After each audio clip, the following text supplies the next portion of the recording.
Hello students, a very good morning to one and all. हम लोग fourth unit को ही continue कर रहे हैं, ठीक है ना। और मैंने बता रखा है पहले कि fourth unit is also divided into two parts. First one is the ultrasonic testing and another is the acoustic emission testing. Okay, तो अल्ट्रासोनिक टेस्टिंग का ये आपका लास्ट टॉपिक है, that is the radiated fields of ultrasonic transducer. ठीक है, that means जो भी ultrasonic transducer होते हैं तो जो भी आपका फील्ड वो रेडिएट करते हैं, जो भी आपका अल्ट्रासोनिक वेव आपका प्रोपगेट कराई जाती हैं किसी भी पर्टिकुलर स्पेसिमेन से, तो उसमें कौन कौन से पैरामीटर्स हैं, कौन कौन से टर्म्स आपका एसोसिएटेड हैं, उनके बारे में हम लोग डिस्कस करने वाले हैं। Okay, as you seen here the focusing unit of ultrasonic transducer में vary in shape like round shape, flat shape, cylindrical shape and spherical. That mean जो फोकसिंग यूनिट होती है किसी भी अल्ट्रासोनिक ट्रांसड्यूसर की, वो वेरी कर सकती है, डिपेंड करती है किस पे, उसके शेप पे। तो अल्ट्रासोनिक ट्रांसड्यूसर का जो शेप होता है, ठीक है, दैट मीन राउंड शेप भी हो सकता है, फ्लैट शेप है, सिलेंड्रिकल शेप हो सकता है, स्फेरिकल शेप हो सकता है। Okay, so in ultrasonic transducer sound wave emerges not from any specified point but from whole surface of piezoelectric material, as a result of which sound wave coming out from different points are affected by constructive and destructive wave interference। क्या कहना चाह रहा है इसमें कि जो भी ultrasonic transducer हम लोग यूज़ करते हैं उसमें जो भी साउंड वेव्स आपका इमिट हो रही हैं, प्रोपगेट हो रही हैं, ठीक है ना, तो वो किसी पर्टिकुलर पॉइंट से आपका इमिट नहीं हो रही हैं। पर्टिकुलर पॉइंट से वो क्या बोलते हैं आपका, दैट मीन्स कह सकते हैं वो इमर्ज नहीं हो रही हैं, बट कि पूरे सरफेस से आपका इमिट होती हैं। ठीक है, जिसके परिणाम स्वरूप क्या होता है आपका, वो इसका मेन रिजल्ट क्या है आपका, दैट मीन्स पीजोइलेक्ट्रिक मटेरियल जो है आपका उसके पूरे सरफेस से आपका क्या होगा, आपका अल्ट्रासोनिक एनर्जी आपका वहाँ से इमिट होती है। ओके, और ये जो आपका दैट मीन्स डिफरेंट पॉइंट से आपका इमिट होती है, और जो टोटली आपका अफेक्टेड होता है किसके थ्रू होता है, by the constructive and destructive wave interference के कारण। ओके, ये आपका इसका डायग्राम है, ये आप इसको अच्छे से इसकी प्रैक्टिस ज़रूर कर लें। ठीक है, that is the field of sound beam from ultrasonic transducer, ये यहाँ पे दिखाया गया है। आप यहाँ पे देख सकते हैं पीजोइलेक्ट्रिक मटेरियल है, ठीक है ना। पीजोइलेक्ट्रिक मटेरियल का आपका एक सपोर्टिंग एलिमेंट आपका बैकिंग मटेरियल वहाँ पे है, ठीक है। और किस तरह से आपका वेव्स यहाँ पे प्रोपोगेट हो रही हैं, यहाँ पे बेसिकली देख रहे हैं आपका दो पार्ट में डिवाइड किया गया है इसको। पहले तो आप इसकी एक सेंटर लाइन देख रहे होंगे जहाँ पे जो साउंड की इंटेंसिटी है आपका वो मैक्सिमम आपको यहाँ पे देखने को मिल रही है, वो मैक्सिमम होती है। फिर इसको आपको बेसिकली दो पार्ट में बांटा जाए तो एक आपका नियर फील्ड आता है, दूसरा आपका रहता है आपका फार फील्ड। ठीक है, तो जो नियर फील्ड होता है उसे हम लोग क्या बोलते हैं, फ्रेजनल जोन बोलते हैं, और जो फार फील्ड है आपका उसे हम लोग क्या बोलते हैं, आपका फ्रॉनहोफर जोन बोलते हैं। ठीक है, तो यहाँ पे उसके बाद जो नियरर फ्रेजनल जोन के जस्ट आपका जैसे हम लोग बियॉन्ड द फ्रेजनल जोन क्या होता है, वहाँ पे बीम डाइवर्ज होती है, बीम डाइवर्जेंस आपका देखने को मिलता है, और जो यहाँ पे उसके बाद बीम स्प्रेड आपको देखने को मिल रहा है आपका, ठीक है, जस्ट आपका फ्रेजनल जोन के फ्रॉनहोफर जोन के बाद। ठीक है, तो ये जो भी आपका बीम स्प्रेड है, आपका बीम डाइवर्जेंस है, ये टोटली आपका एंगल मेजरमेंट होता है।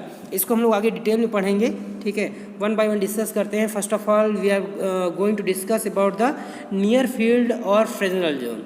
ठीक है, दैट मीन्स नियर फील्ड या फ्रेजनल जोन क्या होता है, it is nothing but the zone nearer the source. That means obvious सी बात है, जो पीजोइलेक्ट्रिक मटेरियल है उसके जो नियरर आपका है, ठीक है, उसे क्या बोलते हैं हम लोग, नियरर फील्ड बोलते हैं, नियर फील्ड बोलते हैं। ओके, यहाँ पे क्या होता है कि जो क्या बोलते हैं, जो साउंड इंटेंसिटी है उसमें आपका जो मैक्सिमम फ्लक्चुएशन देखने को मिलता है।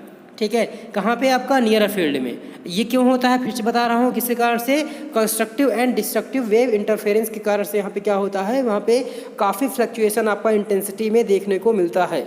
ओके, और जो nearer field is defined by a distance N beyond which the beam diverges and the near field length N can be calculated from the equation. That means जो नियर फील्ड आपका ये define किया जाए तो ये क्या है आपका, दैट मीन्स एक डिस्टेंस एन से डिनोट करते हैं।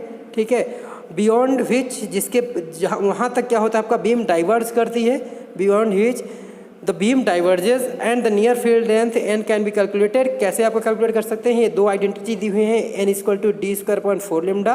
ठीक है, ये एक आपका जनरल इक्वेशन है, बट कहीं पे आपका स्पेसिफिक कर दिया, स्पेसिफाई कर दिया है कि आपको कहीं पे एंगल बीम ट्रांसड्यूसर आप यूज़ कर रहे हैं और उस पर्टिकुलर ट्रांसड्यूसर का इफेक्टिव एरिया यदि आपको दिया हुआ है तो उसके लिए क्या होता है आपका, आप डायरेक्टली यूज़ कर सकते हैं, that is the length of या the distance of nearer field, that is nothing but the 1.3 times of square of effective area. ठीक है, effective area that means transducer का इफेक्टिव एरिया की बात कर रहे हैं, ये आपको यहाँ पे दिया हुआ है, where D is the transducer diameter, lambda is the wavelength and that means ये दोनों किस में है, मिलीमीटर में है। बाकी जो इफेक्टिव एरिया है that is the transducer element, वो आपको ऑब्वियस सी बात है मिलीमीटर स्क्वायर में होगा। तो ये फर्स्ट पॉइंट है आपका, that is the nearer zone. अब हम बात करेंगे आपका फार फील्ड या फिर फ्रॉनहोफर जोन की। ओके, तो it is the zone beyond near field where more uniform beam of sound waves with maximum strength are obtained. तो जैसे कि आपने देखा कि आपका नियर फील्ड में क्या होता है, दैट मीन जो फ्रिजनल जोन में क्या होता है, वहाँ पे काफ़ी फ्लक्चुएशन आपको देखने को मिलता है साउंड इंटेंसिटी में। जबकि फार फील्ड क्या है आपका, दैट मीन्स नियर फील्ड के जैसे ही आप आगे बढ़ते हैं, ठीक है, जिसे हम लोग फ्रॉनहोफर जोन बोलते हैं, ठीक है, वहाँ पे आपको क्या देखने को मिलता है कि जो साउंड वेव्स है आपका वो क्या रहेंगे, आपका बिल्कुल यूनिफॉर्म बीम रहती हैं और जो इसकी स्ट्रेंथ रहती है वो मैक्सिमम रहती है। ओके, तो ये है आपका फार फील्ड और फ्रॉनहोफर जोन के बारे में। आगे बढ़ते हैं, आपका नेचुरल फोकस क्या होता है। इट इज़ सिमिलर टर्म एक like the near field. Okay, वहाँ पे भी आपका वो डिस्टेंस हम लोग फाइंड आउट करते हैं, दैट मीन्स एन की वैल्यू निकालते हैं, और नेचुरल फोकस में भी हम लोग एन ही निकालते हैं। Okay, so the distance at which near field get transition to far field is called as natural focus. That means जो आपका नियर फील्ड है आपका वो ट्रांजिशन होती है फार फील्ड में, वो जो आपका डिस्टेंस होती है उसे हम लोग क्या बोलते हैं, नेचुरल फोकस बोलते हैं, और एन से डिनोट करते हैं, जिसकी जो वैल्यू होती है क्या होती है, N equal to D square upon 4 lambda. Okay, आगे बढ़ते हैं। Next one is the beam divergence. It is the measure of angle between one side of sound beam and central line in far field zone. मैंने बता रखा था कि यहाँ पे क्या करते हैं, आपका बीम डाइवर्जेंस हो आपका या बीम स्प्रेड हो, दोनों में क्या होते हैं, हम लोग एंगल मेजरमेंट करते हैं। दैट मीन्स आप यहाँ से क्या होगा, it is the measure of angle beam one side of the sound beam and central line in far field zone. तो यहाँ से हम लोग क्या करते हैं, दोनों के बीच में जो एंगल होता है फार फील्ड जोन में, ठीक है, तो ये इस एंगल को क्या बोलते हैं हम लोग, बीम डाइवर्जेंस बोलते हैं। बीम स्प्रेड की बात करूँ तो it is the measure of angle between one side of beam to another side of the beam in far field zone. Beam spread is greater when using a low frequency transducer and vice versa. कहने का मतलब ये है कि जो beam spread वहाँ पे ज़्यादा होता है जहाँ पे लो फ्रीक्वेंसी ट्रांसड्यूसर हम लोग यूज़ करते हैं, तो वहाँ पे बीम स्प्रेड ज़्यादा होता है। यदि आपका मतलब कि फ्रीक्वेंसी जो है आपका ट्रांसड्यूसर की बहुत ज़्यादा हाई है तो ऑब्वियस बात है बीम स्प्रेड कम होगी। Okay, it also varies with diameter of ultrasonic transducer as beam spread it greater when using a small diameter transducer। Obvious सी बात है जब आपका स्मॉल डायमीटर का ट्रांसड्यूसर आप यूज़ करेंगे तो वहाँ पे क्या होगा, दैट मीन बीम स्प्रेड ज़्यादा करती है, that mean just inversely proportional रहता है। आप ये यहाँ से देख भी सकते हैं, डायग्राम से भी आपको क्लियर हो रहा होगा। अदरवाइज यहाँ पे भी देखें, आपका थीटा जो निकाला गया है sine theta equal to 1.22 times of lambda by D.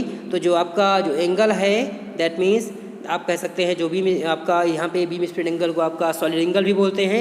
Okay, और सॉलिड एंगल जो होता है आपका, आपको पता है कि जैसे कि दैट मीन्स जो यहाँ पे जो बीम डाइवर्जेंस होता है वो क्या है आपका वन साइड एंगल मेजर करता है, दैट इज हम लोग मान लें आपका थीटा, ठीक है। तो जो बीम स्प्रेड होता है वो क्या होता है आपका, दैट मीन्स वो दोनों साइड के एंगल को that means theta plus theta that means क्या हो जाएगा 2 थीटा हो जाएगा।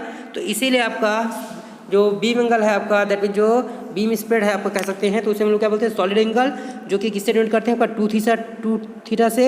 एंड यहाँ पे क्या होता है आपको maximum axial intensity is given by the formula sine theta equal to 1.22 lambda by D होता है, जहाँ पे सारे नॉमेनक्लेचर आपको पता ही है। थीटा क्या होता है आपका, that is the half the angle of beam spread in degree.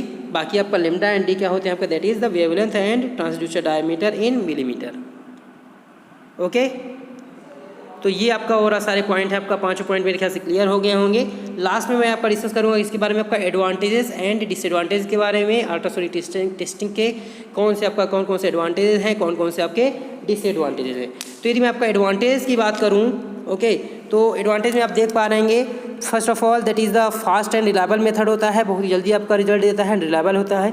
इसकी सेंसिटिविटी काफ़ी ज़्यादा हाई होती है आपका, और ये क्या होता है आपका, दैट मीन्स बहुत ही एक्सट्रीमली स्मॉल फ्लॉ को डिटेक्शन के लिए भी हम लोग क्या करते हैं, ईजिली इसका यूज कर सकते हैं। Okay, it involves low cost and high speed of operation.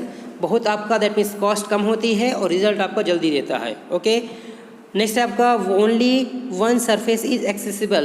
Obvious सी बात है, खाली सिंगल ट्रांसड्यूसर का हम लोग यूज़ करते हैं। दैट मीन्स आपका ट्रांसमिटिंग और रिसीविंग ट्रांसड्यूसर दोनों का फंक्शन एक ही ट्रांसड्यूसर परफॉर्म करता है, तो एक ही सरफेस हम लोग इसमें यूज़ करते हैं। ओके, फिफ्थ पॉइंट है आपका greater accuracy than other methods in determining the depth of internal defects and discontinuity. That means किस पर्टिकुलर डेप्थ में आपका डिसकॉन्टिन्यूटी है, फ्लॉ है या डिफेक्ट है, इसको आपका ज़्यादा एक्यूरेटली इस मेथड से आप कर सकते हैं। Size, orientation, shapes and nature of defect is easily determined. Okay, non hazardousness operation, कोई नुकसान नहीं है इसका। Big casting can be systematically scan for initial detection of major defects. देखो, किसी भी मैन्युफैक्चरिंग प्रोसेस से कोई भी प्रोडक्ट बनाया गया हो, ओके, बट बेसिकली आप यदि कास्टिंग की बात किया जाए तो वहाँ पे सबसे ज़्यादा ये यूज़ होती है ये टेक्निक। और कोई सी बड़ी कास्टिंग आपका इसके थ्रू आप इजीली प्रॉप को मूव करा के उसके डायरेक्शन के अकॉर्डिंग क्या करेंगे हम लोग टेस्टिंग कर सकते हैं। और लास्ट पॉइंट है इसमें great penetrating power and good for testing thick section. That means कितना भी आपका थिक एलिमेंट क्यों ना हो, उसमें आपका ईजिली आपका इसमें पेनिट्रेट कर सकता है आपका जो भी साउंड वेव है, और आपका जो भी फ्लॉ है आपका उनको डिटेक्ट कर सकते हैं। ठीक है, एक आपका पर्टिकुलर थिकनेस में भी आपका ये डिटेक्शन कर सकता है। ओके, तो ये थे आपका एडवांटेजेस। लास्ट में डिसएडवांटेज की बात करूँ तो वही कुछ पॉइंट है आपका स्किल्ड टेक्नीशियन और रिक्वायर्ड होता है। ठीक है ना, interpretation of indication requiring training, आपका ट्रेनिंग करानी पड़ती है। रफ इरेगुलर सरफेस पर आपका वहाँ पे इंस्पेक्शन आपका डिफिकल्ट होता है। ओके, सरफेस प्रिपरेशन आपका रिक्वायर्ड होता है, जैसे डस्ट हो गया, पेंट है, स्केल है, सबको क्या करना पड़ेगा आपका रिमूव करना पड़ता है। कपलेंट आपका रिक्वायर्ड ही रहता है कॉन्टैक्ट ऑपरेशन में। ठीक है, अदरवाइज वही सारी चीज़ें रबिंग, फ्रिक्शन जनरेट होगा, हीट होगी आपका। ठीक है, तो वहाँ पे डैमेज होगा। Okay, selection of suitable complaint, कहाँ पे कौन सा कपलेंट यूज़ करना है ये भी आपको पता होना चाहिए। Okay, inspection is limited to couplant corrosive materials only. Okay, that means आपका मटेरियल क्या होना चाहिए, आपका शुड नॉट गेट कोरेटेड होना चाहिए when water couplant is used. Okay, ये आपका लिमिटेशन है। लास्ट में आपका फॉर इंस्पेक्शन कॉन्टैक्ट और immersion of part is required. That means obvious बात है, इंस्पेक्शन के लिए क्या होगा वहाँ पे कॉन्टैक्ट या इमर्जन पार्ट आपका रिक्वायर्ड होते हैं। और ये इससे कुछ एप्लीकेशन है, इनको आप रीडिंग मार लेंगे। ठीक है, बाकी इसमें और कुछ नहीं है। आज के लिए इतना ही, बाकी कोई डाउट